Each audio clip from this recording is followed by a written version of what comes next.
and welcome to the Intel Brief. Today is Wednesday, 29 January. I'm your host Daniel, and let's get into the brief. Today, we'll be covering explosives have been found in a caravan in Sydney in a possible terrorist incident. Russian diplomats have arrived in Syria to try and smooth over ties. And Serbian Prime Minister has resigned amid ongoing protests.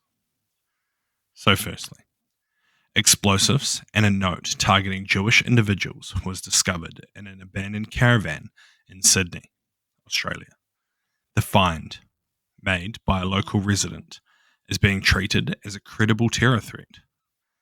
Prime Minister Anthony Albanese condemned the act and emphasised the government's commitment to combating hate and extremism. The Joint Counter-Terrorism Team, including the AFP, ASIO, and New South Wales Police, are leading the investigation. The New South Wales Police Deputy Commissioner confirmed the presence of explosives and the incident as a potential anti-Semitic attack. Over 100 officers are involved in the investigation, with arrests already have been made. The incident follows a series of anti-Semitic attacks in Sydney, including the vandalism of a home of a local Jewish leader and the firebombing of a childcare centre in a Jewish neighbourhood. Strikeforce Pearl, established to investigate these attacks, is also involved in this case. Deputy Commissioner Hudson noted that the discovery of explosives marks an escalation in anti-Semitic activities, moving beyond graffiti and arson to potentially more destructive actions. So what? This is a significant development for Australia. While they have had issues with terrorism in the past, especially in Sydney, this is taking it to another level. It shows that someone or a group of people have both the capability and intent to carry out a large-scale terrorist attack. One key thing that will show the level of the threat will be the makeup of the IED. Is it made of AMPHO or ammonium nitrate and fuel, similar to those used by the IRA back in the 90s? Or is it something similar to HMTD, a much more complicated yet dangerous explosive? Depending on the type, it will show the possible level of sophistication and therefore the threat they may pose in the future if not currently identified.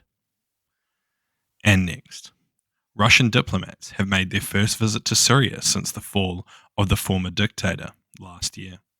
The delegation, led by the Deputy Foreign Minister and a Syrian envoy, is set to meet with Syria's new leader, Ahmed al-Shara, who heads Hayat Tahrir al-Sham, or HTS. This visit underscores the strong strategic ties between Moscow and Damascus, with al-Shara emphasizing the importance of Russian support in maintaining Syria's military infrastructure. Despite the change in leadership, Russia aims to retain its presence, particularly at the naval base in Tartarus and the air base in Crimea. The visit comes amid ongoing geopolitical shifts, with the Ukrainian foreign minister urging Syria's new rulers to expel Russian forces to enhance regional stability. Meanwhile, the EU has begun easing sanctions on Syria, as discussed yesterday. Following Assad's outing, Russia relocated military assets from Syria to Libya, but it remains committed to maintaining its strategic foothold in the country. So what? It seems unlikely that the new Syrian leadership will want to allow Russia to maintain these bases. Firstly, Russia was instrumental in the Assad regime's campaign against them, but also due to their key backers of the new Syrian leadership, who are highly likely to be Turkey. They did not want Russia to have control over these bases either. Lastly, it is likely that the EU and US will privately encourage Syria not to allow Russia's return, possibly hinging some of their aid and support on it as a condition. All of this is likely to limit both Russia's international security operations in Africa and disrupt their ghost fleet's use of Syrian ports for the transport of fuel. And lastly, Serbian Prime Minister Milos Vučević announced his resignation on Tuesday amid ongoing protests following the deadly train station collapse in Novi Sad last year. The collapse, which killed 15 people, has sparked widespread anti-government demonstrations, with protesters blaming the incident on corruption, nepotism, and poor construction work. Vujovic, a close ally of the current president, stated that his resignation aims to lower tension and encourage dialogue. He emphasized that he and his ministers would continue to work until a new cabinet is formed.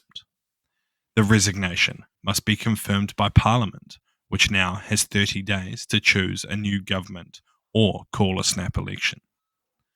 The protests against the current government have been almost daily since the incident, with demonstrators demanding accountability and a swifter judicial action against those responsible.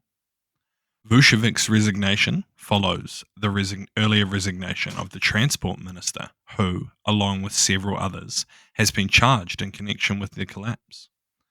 The Prime Minister also highlighted a recent attack on student protesters in Novi Sad, which further fueled the unrest. Vucevic accused critics of using the tragedy for political purposes and noted that Novi Sad's mayor has also resigned. So what? The Serbian government has been trying to ignore these protests for months now. However, it is clear that following last week's general strike, it was likely the last straw, and now it needs to be dealt with. While it still seems unlikely that the current president will resign, if protests continue, he may need to. That, or there will need to be a snap election called to try and get some kind of political order. Regardless, it is likely that there's going to be some significant changes within Serbian politics over the near to medium term. Thank you for listening to the Intel Brief, your daily update on global geopolitics, brought to you by HM Intelligence. You can support the show by sharing it with your friends or leave us a 5-star review. And if you're curious to learn more about intelligence, you can check out our courses in the description below. Thank you for listening. I've been your host, Daniel, and I'll see you next time.